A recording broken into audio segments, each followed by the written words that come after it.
be my birthday in 3 weeks, and here I am, about to die. I'm gonna tell you a little story. How about that? You're gonna come with me for a second, all right? Friday, January 26, 2007. It was a fucked up day, man. Holy. Probably about noon. I was driving back from the gym. This is Northside Edmonton. I had a trunk load of fucking weed. I'm driving down 137th, man, and some car is just tailing me. This weird feeling. I'm like, yo, something ain't right here. I don't know, maybe you've had this before, maybe you're not, but like for me, it was like spidey sense. All of a sudden my face went hot and started tingling, like something's about to go down.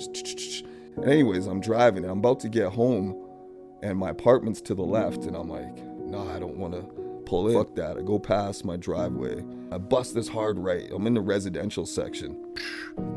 And this dude, he's like, goes into oncoming traffic, like into the other lane to pull up next to me to follow me. And I remember hitting the brakes and I stop and I look over at this dude. This guy pulls up next to me and all I see is a fucking barrel. It's just chrome barrel. And at the time I'm thinking a 45, but after I found out it was a 40. It's crazy when you're looking down the barrel of a gun for real. It's just so black. And it's like you have this moment. I'm lucky I had sofa seating in the whip because I just and I dropped. And I don't even know how I moved that fast. And this dude starts bucking shots, just bullets just tearing through the door. He's just shooting out my windows. He's shooting everything, right? I felt my body just, I knew I got hit. And I was like, fuck.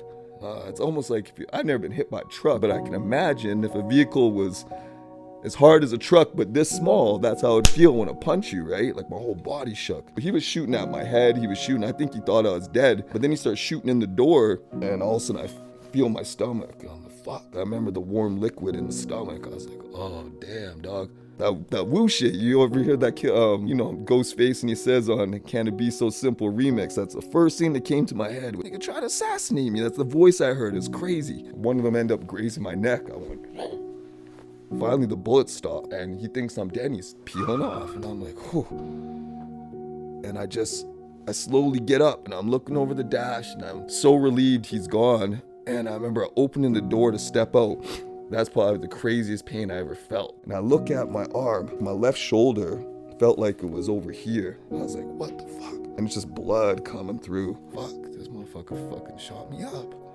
I'm walking in the street, tapping on cars in the street and, asking people to help and people just lock their doors. And I was like, you don't even care if I fucking die. That was like my thought. I was like, these people don't even care. It's fucked. I just fucking laid in a snowbank and fuck. I just laid there. I just started thinking about my life. 25 years old. It'd be my birthday in 3 weeks. And here I am, about to die. And you're just thinking about your whole life and you're like, damn, this went by real fast. I thought about my dad. He was dead already. And then I was thinking about my best friend. He was dead. When worst comes to worst, I'm with them tonight. I guess I'm having dinner with Pops tonight.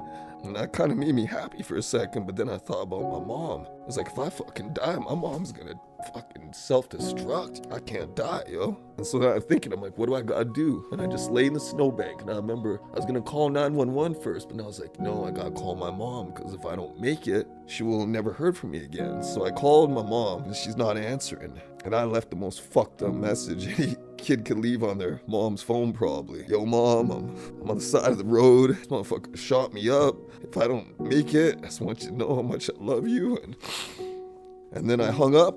And then I fucking called 911 myself. And I can hear the lunch bell for the school. There was an elementary school across the street. And I felt real bad because I was like, yo, these kids are gonna see me all shot up on the street at lunchtime. I'm gonna ruin their recess. 50 said something about, when you're waiting for the ambulance, that's the longest, right? Bro, it seemed like forever. Next thing you know, I'm getting put under and rushed to surgery. It turns out I was in surgery for 9 hours. My humerus had been shattered. They had to put a titanium bar in, put my arm back together. I had a bullet go through my hip, ricocheted off the interior of my stomach, went through my intestines, went through into my L1, L2 disc pad, was stuck in my spine. Well, I can't believe I wasn't paralyzed. Like they told me I won the lottery basically. And there's my two angels. There's my guy Carl and my mom.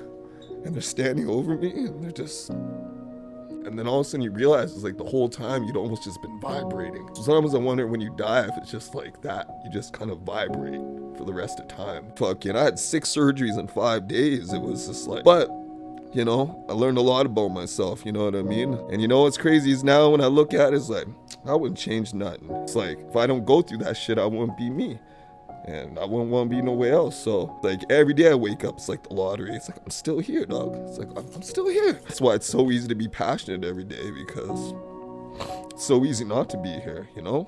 Feeling pretty blessed today, so I'm Sean. Nice to meet you.